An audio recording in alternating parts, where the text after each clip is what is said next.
Un sueño realizado.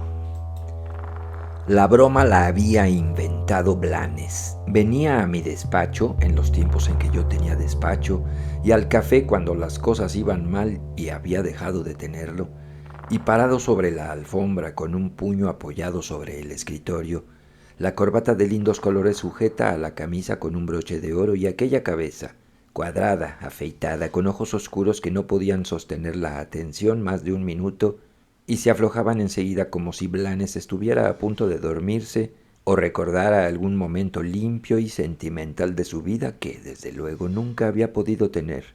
Aquella cabeza sin una sola partícula superflua, alzada contra la pared, cubierta de retratos y carteles, me dejaba hablar y comentaba redondeando la boca. Porque usted, naturalmente, se arruinó dando el Hamlet. O también, sí, ya sabemos, se ha sacrificado siempre por el arte, y si no fuera por su enloquecido amor por el Hamlet, y yo me pasé todo ese montón de años aguantando tanta miserable gente, autores y actores y actrices y dueños de teatro y críticos de los diarios y la familia, los amigos y los amantes de todos ellos, todo ese tiempo perdiendo y ganando un dinero que Dios y yo sabíamos que era necesario que volviera a perder en la próxima temporada. Con aquella gota de agua en la cabeza pelada, aquel puño en las costillas, aquel trago agridulce, aquella burla no comprendida del todo de Blanes. Sí, claro, las locuras a que lo ha llevado su desmedido amor por Hamlet. Si la primera vez le hubiera preguntado por el sentido de aquello, si le hubiera confesado que sabía tanto de Hamlet como de conocer el dinero que puede dar una comedia desde su primera lectura, se habría acabado el chiste. Pero tuve miedo a la multitud de bromas no nacidas que haría saltar mi pregunta y solo hice una mueca y lo mandé a paseo. Y así fue que pude vivir los 20 años sin saber qué era el Hamlet, sin haberlo leído, pero sabiendo por la intención que veía en la cara y el balanceo de la cabeza de Blanes, que el Hamlet era arte, el arte puro, el gran arte, y sabiendo también, porque me fui empapando de eso sin darme cuenta, que era además un actor o una actriz, en este caso siempre una actriz con caderas ridículas, vestida de negro con ropas ajustadas, una calavera, un cementerio, un duelo, una venganza, una muchachita que se ahoga, y también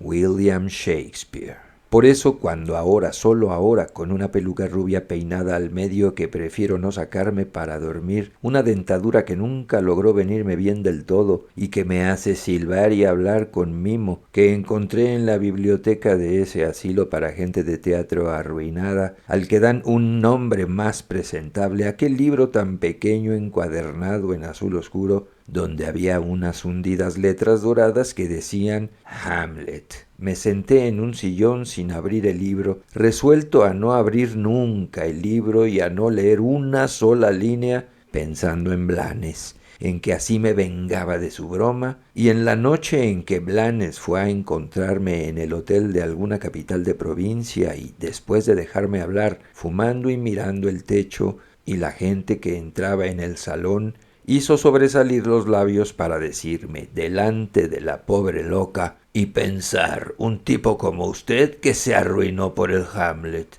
Lo había citado en el hotel para que se hiciera cargo de un personaje en un rápido disparate que se llamaba, me parece, Sueño Realizado. En el reparto de la locura aquella había un galán sin nombre y este galán solo podía hacerlo Blanes porque, cuando la mujer vino a verme, no quedábamos allí más que él y yo. El resto de la compañía pudo escapar a Buenos Aires. La mujer había estado en el hotel a mediodía y, como yo estaba durmiendo, había vuelto a la hora que era para ella y todo el mundo en aquella provincia caliente, la del fin de la siesta, y en la que yo estaba en el lugar más fresco del comedor, comiendo una milanesa redonda y tomando vino blanco, lo único bueno que podía tomarse allí. No voy a decir que a la primera mirada, cuando se detuvo en el halo del calor de la puerta encortada, acortinada, dilatando los ojos en la sombra del comedor, y el mozo le señaló mi mesa y enseguida ella empezó a andar en línea recta hacia mí con remolinos de la falda, yo adiviné lo que había dentro de la mujer, ni aquella cosa como una cinta blanduzca y fofa de locura que había ido desenvolviendo, arrancando con suaves tirones como si fuese una venda pegada a una herida de sus años pasados solitarios para venir a fajarme con ella como una momia, a mí y a algunos de los días pasados en aquel sitio aburrido, tan abrumado de gente gorda y mal vestida. Pero había sí algo en la sonrisa de la mujer que me ponía nervioso y me era imposible sostener los ojos en sus pequeños dientes irregulares exhibidos como los de un niño que duerme y respira con la boca abierta. Tenía el pelo casi gris peinado en trenzas enroscadas y su vestido correspondía a una vieja moda, pero no era el que se hubiera puesto una señora en los tiempos en que fue inventado, sino también esto, el que hubiera usado entonces una adolescente. Tenía una falda hasta los zapatos, de aquellos que llaman botas o botinas, larga, oscura, que se iba abriendo cuando ella caminaba y se encogía y volvía a temblar al paso inmediato. La blusa tenía encajes y era ajustada, con un gran camafeo entre los senos agudos de muchacha, y la blusa y la falda se unían y estaban divididas por una rosa en la cintura, tal vez artificial ahora que pienso, una flor de corola grande y cabeza baja con el tallo erizado amenazando el estómago. La mujer tendría alrededor de 50 años y lo que no podía olvidarse en ella, lo que siento ahora cuando la recuerdo caminar hacia mí en el comedor del hotel, era aquel aire de jovencita de otro siglo que hubiera quedado dormida y despertara ahora un poco despeinada, apenas envejecida, pero a punto de alcanzar su edad en cualquier momento, de golpe, y quebrarse ahí en silencio, desmoronarse roída por el trabajo sigiloso de los días.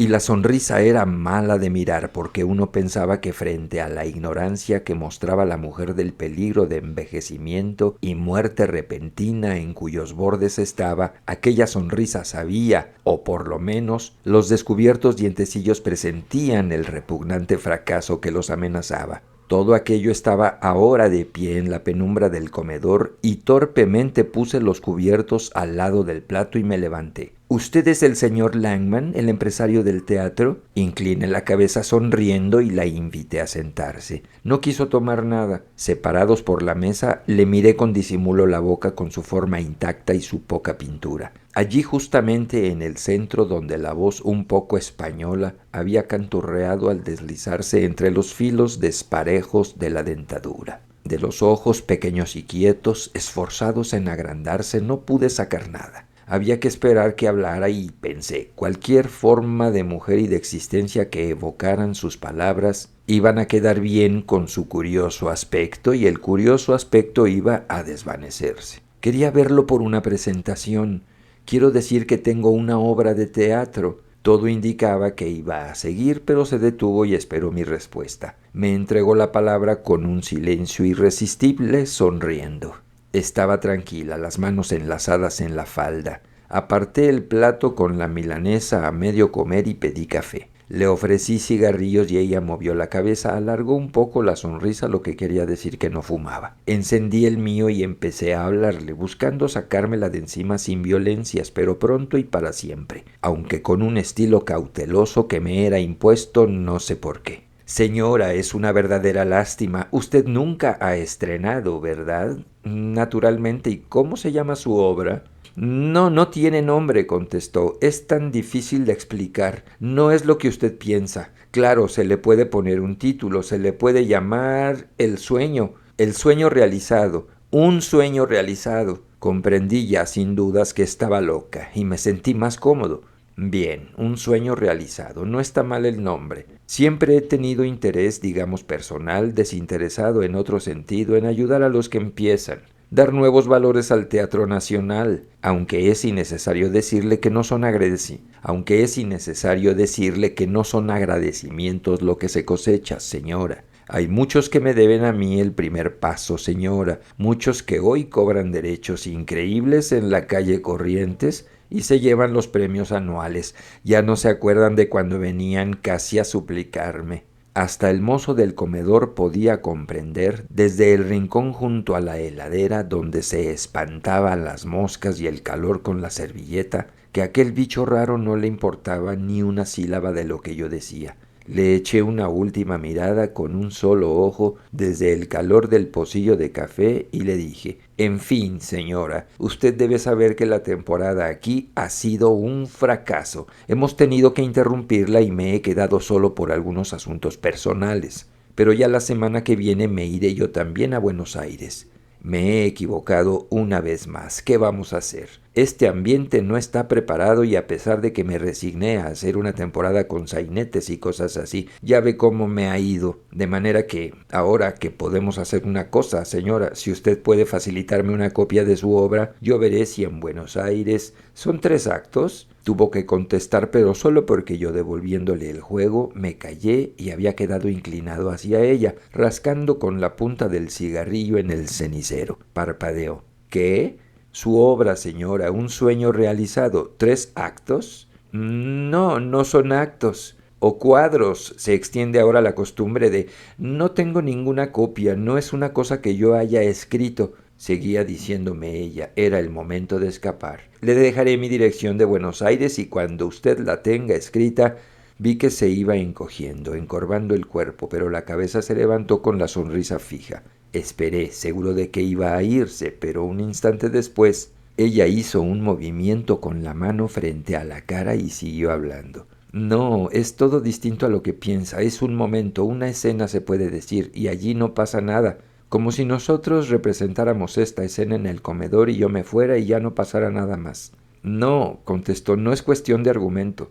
Hay algunas personas en una calle y las casas y 2 automóviles que pasan. Allí estoy yo y un hombre y una mujer cualquiera que sale de un negocio de enfrente y le da un vaso de cerveza. No hay más personas, nosotros 3. El hombre cruza la calle hasta donde sale la mujer de su puerta con la jarra de cerveza y después vuelve a cruzar y se sienta junto a la misma mesa, cerca mío donde estaba al principio. Se calló un momento y ya la sonrisa no era para mí ni para el armario con mantelería que se entreabría en la pared del comedor. Después concluyó: ¿comprende? Pude escaparme porque recordé el teatro intimista y le hablé de eso y de la imposibilidad de hacer arte puro en estos ambientes y que nadie iría al teatro para ver eso y que acaso solo en toda la provincia yo podría comprender la calidad de aquella obra y el sentido de los movimientos y el símbolo de los automóviles y la mujer que ofrece un bock de cerveza al hombre que cruza la calle y vuelve junto a ella, junto a usted, señora.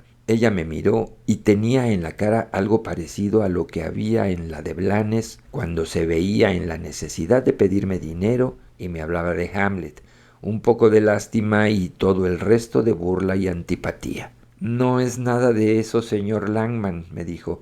Es algo que yo quiero ver y que no lo vea nadie más, nada de público. Yo y los actores, nada más. Quiero verlo una vez, pero que esa vez sea tal como yo se lo voy a decir. Y hay que hacer lo que yo diga y nada más. ¿Sí? Entonces usted haga el favor. Me dice cuánto dinero vamos a gastar para hacerlo y yo se lo doy. Ya no servía hablar de teatro intimista ni de ninguna de esas cosas allí, frente a frente con la mujer loca que abrió la cartera y sacó 2 billetes de 50 pesos. Con esto contrata a los actores y atiende los primeros gastos y después me dice cuánto más necesita. Yo, que tenía hambre de plata, que no podía moverme de aquel maldito agujero hasta que alguno de Buenos Aires contestara a mis cartas y me hiciera llegar unos pesos. Así que le mostré la mejor de mis sonrisas y cabeceé varias veces mientras que guardaba el dinero en 4 dobleces en el bolsillo del chaleco. Perfectamente, señora, me parece que comprendo la clase de cosa que usted. Mientras hablaba no quería mirarla porque estaba pensando en Blanes y también en la cara de la mujer. Dedicaré la tarde a este asunto y podemos vernos esta noche. Perfectamente, aquí mismo. Ya tendremos al primer actor y usted podrá explicarnos claramente esa escena y nos pondremos de acuerdo para que un sueño realizado. Acaso fuera simplemente porque estaba loca, pero podía ser también que ella comprendiera, como lo comprendía yo, que no me era posible robarle los 100 pesos y por eso no quiso pedirme recibo, no pensó siquiera en ella y se fue luego de darme la mano.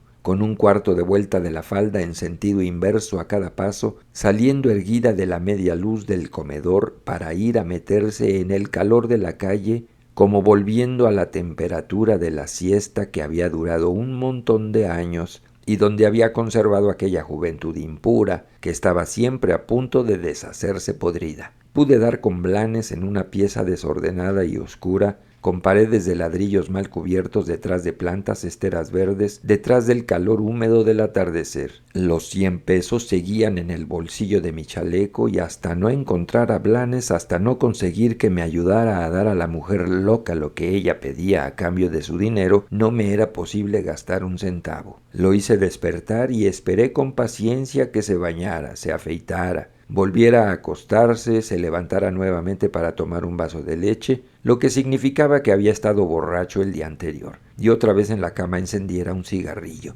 porque se negó a escucharme antes y todavía entonces, cuando arrimé aquellos restos de sillón de tocador en que estaba sentado y me incliné con aire grave para hacerle la propuesta, me detuvo diciendo: «Pero mire un poco ese techo». Era un techo de tejas con 2 o 3 vigas verdosas y unas hojas de caña de la India que venían de no sé dónde, largas y resecas. Miré al techo un poco y no hizo más que reírse y mover la cabeza. «Bueno, dele», dijo después. Le expliqué lo que era y Blanes me interrumpía a cada momento riéndose, diciendo que todo era mentira mía, que era alguno que para burlarse me había mandado la mujer. Después me volvió a preguntar qué era aquello y no tuve más remedio que liquidar la cuestión, ofreciéndole la mitad de lo que pagara la mujer una vez deducidos los gastos, y le contesté que en verdad no sabía lo que era, ni de qué se trataba, ni qué demonios quería de nosotros aquella mujer. Pero ya me había dado 50 pesos y que eso significaba que podíamos irnos a Buenos Aires o irme yo, por lo menos, si él quería seguir durmiendo allí. Se rió y al rato se puso serio y de los 50 pesos que le dije haber conseguido adelantados, quiso 20 enseguida, así que tuve que darle 10, de lo que me arrepentí muy pronto porque aquella noche cuando vino al comedor del hotel ya estaba borracho y sonreía torciendo un poco la boca y con la cabeza inclinada sobre el platillo de hielo empezó a decir: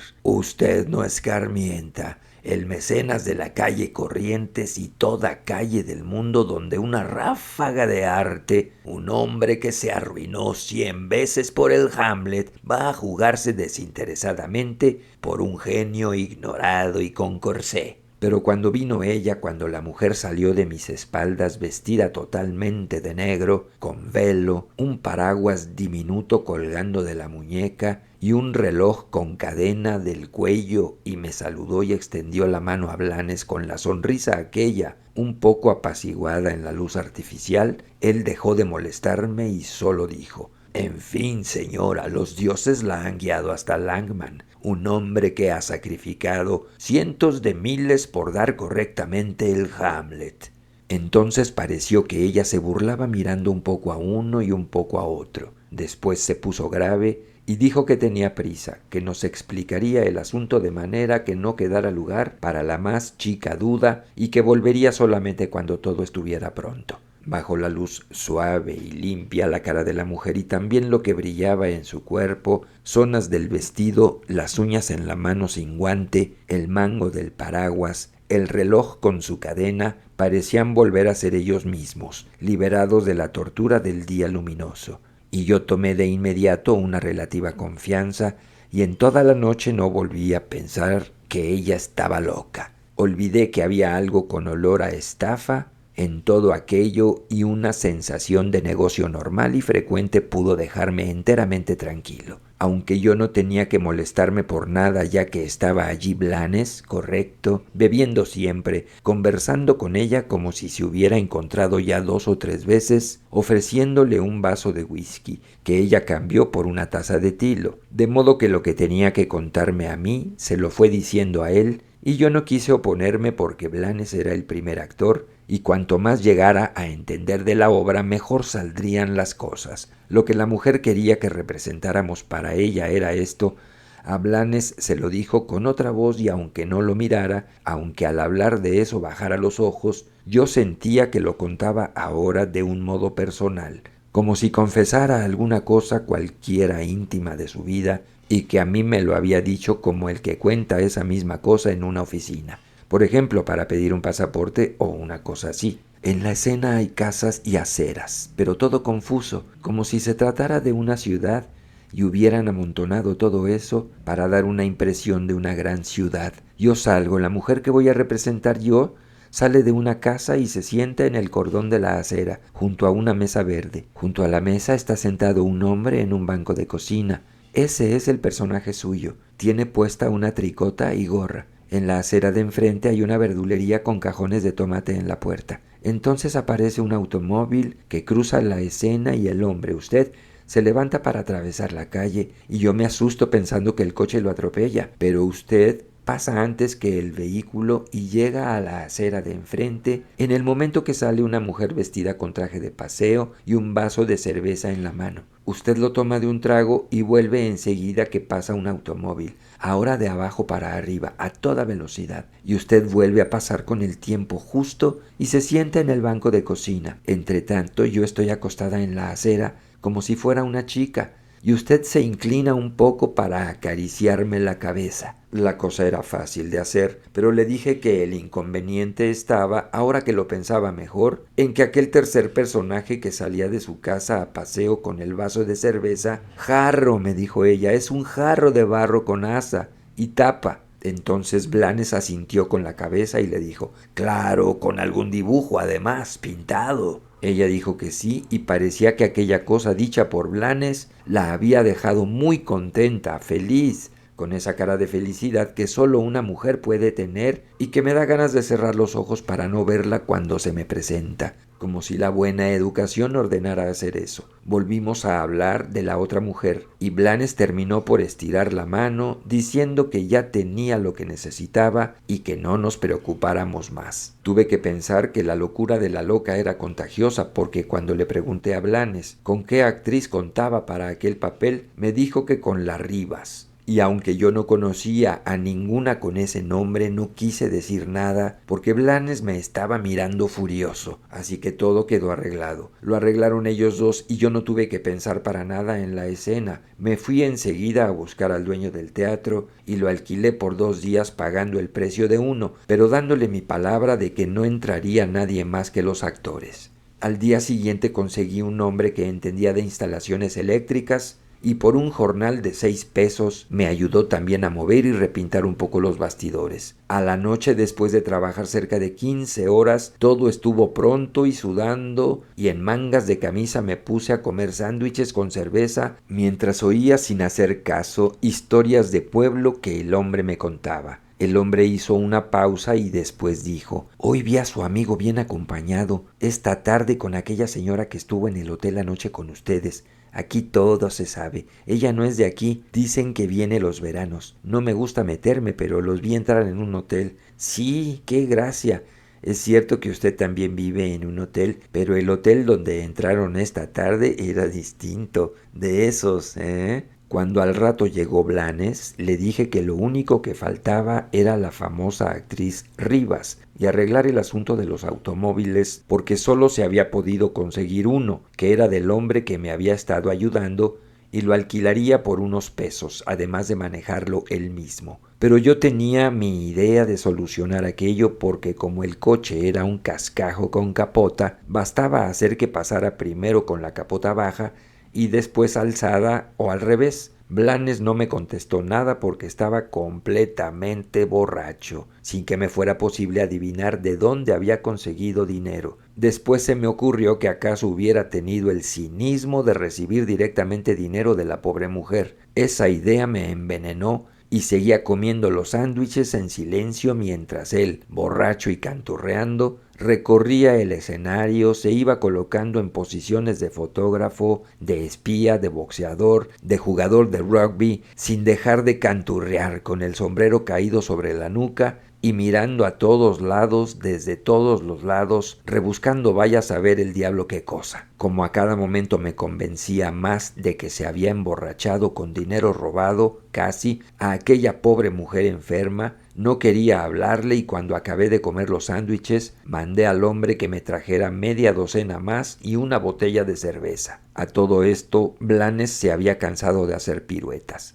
La borrachera indecente que tenía le dio por el lado sentimental y vino a sentarse cerca de donde yo estaba, en un cajón, con las manos en los bolsillos del pantalón y el sombrero en las rodillas, mirando con ojos turbios sin moverlos hacia la escena. Pasamos un tiempo sin hablar y pude ver que estaba envejeciendo y el cabello rubio lo tenía descolorido y escaso. No le quedaban muchos años para seguir haciendo el galán, ni para llevar señoras a los hoteles, ni para nada.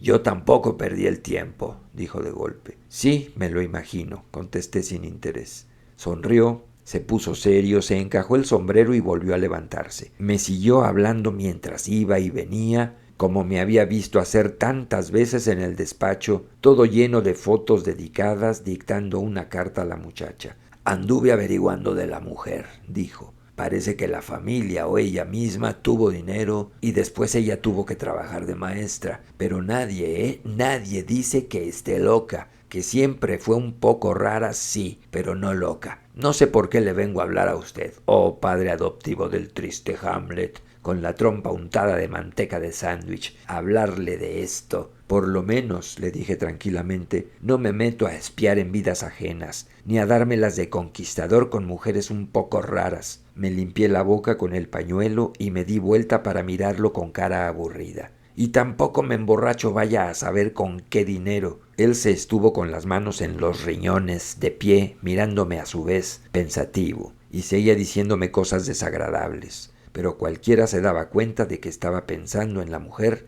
y que no me insultaba de corazón, sino para hacer algo mientras pensaba, algo que evitara que yo me diera cuenta de que estaba pensando en aquella mujer. Volvió hacia mí, se agachó y se alzó enseguida con la botella de cerveza y se fue tomando lo que quedaba sin apurarse, con la boca fija al gollete, hasta vaciarla. Dio otros pasos por el escenario y se sentó nuevamente con la botella entre los pies y cubriéndola con las manos.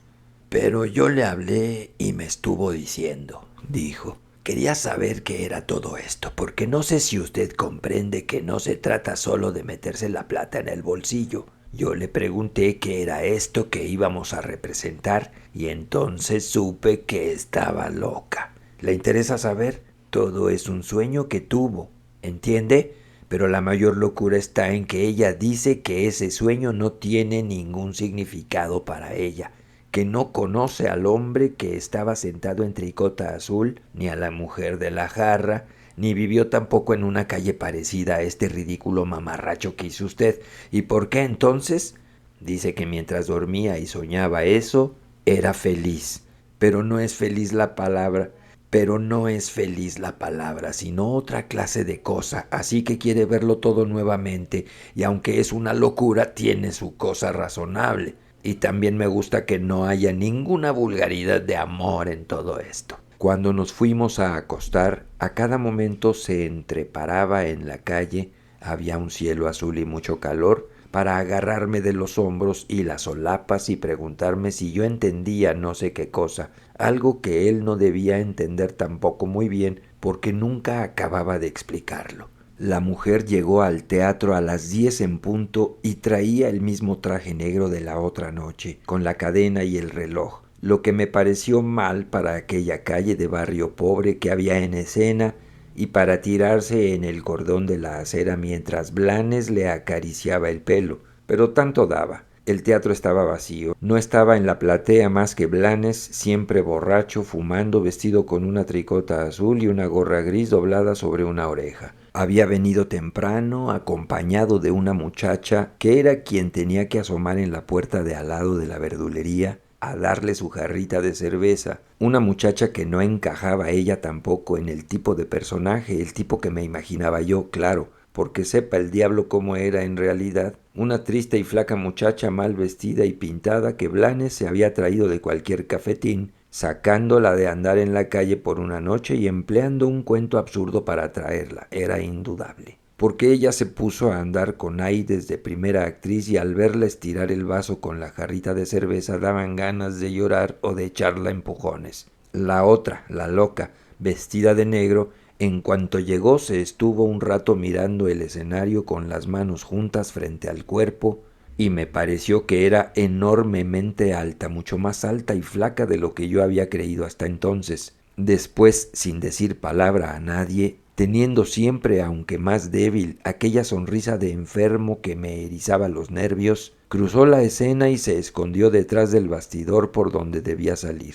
La había seguido con los ojos, no sé por qué. Mi mirada tomó exactamente la forma de su cuerpo alargado vestido de negro y apretada a él, ciñéndolo, lo acompañó hasta que el borde del telón separó la mirada del cuerpo. Ahora era yo quien estaba en el centro del escenario y como todo estaba en orden y habían pasado ya las 10, levanté los codos para avisar con una palmada a los actores. Pero fue entonces que, sin que yo me diera cuenta de lo que pasaba por completo, empecé a saber cosas y qué era aquello en que estábamos metidos, aunque nunca pude decirlo tal como se sabe el alma de una persona y no sirven las palabras para explicarlo. Preferí llamarlos por señas y cuando vi que Blanes y la muchacha que había traído se pusieron en movimiento para ocupar sus lugares, me escabullí detrás de los telones donde ya estaba el hombre sentado al volante de su coche viejo que empezó a sacudirse con un ruido tolerable. Desde allí, trepado en un cajón, buscando esconderme porque yo nada tenía que ver en el disparate que iba a empezar,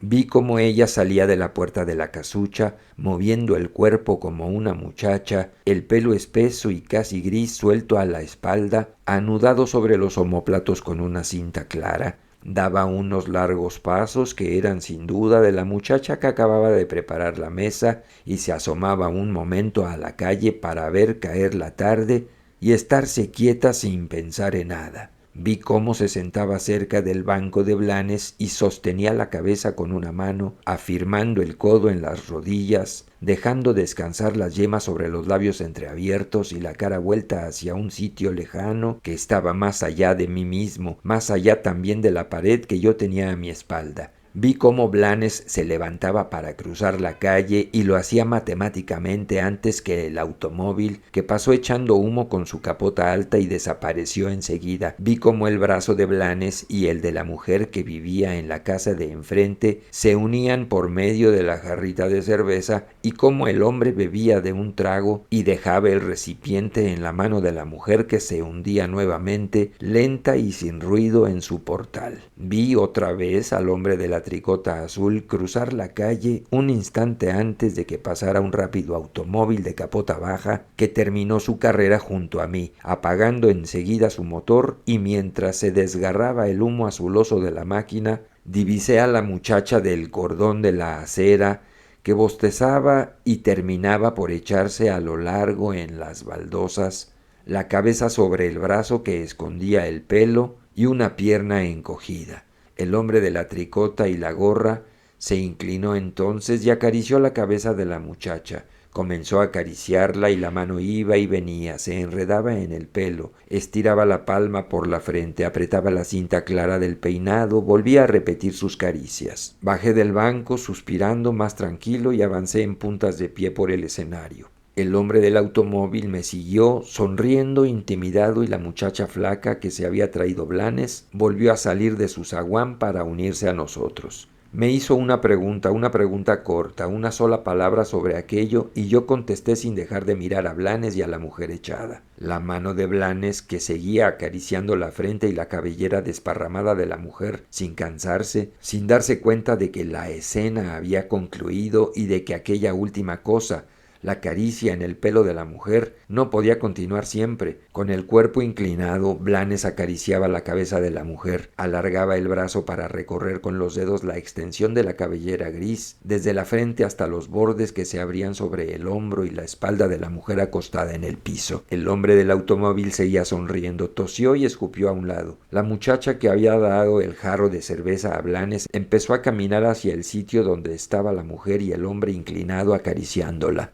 Entonces me di vuelta y le dije al dueño del automóvil que podía ir sacándolo. Así nos íbamos temprano y caminé junto a él, metiendo la mano en el bolsillo para darle unos pesos. Algo extraño estaba sucediendo a mi derecha, donde estaban los otros, y cuando quise pensar en eso tropecé con Blanes, que se había quitado la gorra y tenía un desagradable olor a bebida, y me dio una trompada en las costillas gritando: «¡No se da cuenta que está muerta, pedazo de bestia!». Me quedé solo, encogido por el golpe, y mientras Blanes iba y venía por el escenario, borracho como enloquecido, y la mujer del jarro de cerveza y el hombre del automóvil se doblaban sobre la mujer muerta, comprendí qué era aquello, qué era lo que buscaba la mujer, lo que había estado buscando Blanes borracho la noche anterior en el escenario y parecía buscar todavía, yendo y viniendo con sus prisas de loco. Lo comprendí todo claramente, como si hubiera una de esas cosas que se aprenden para siempre desde niño y no sirven después las palabras para explicar.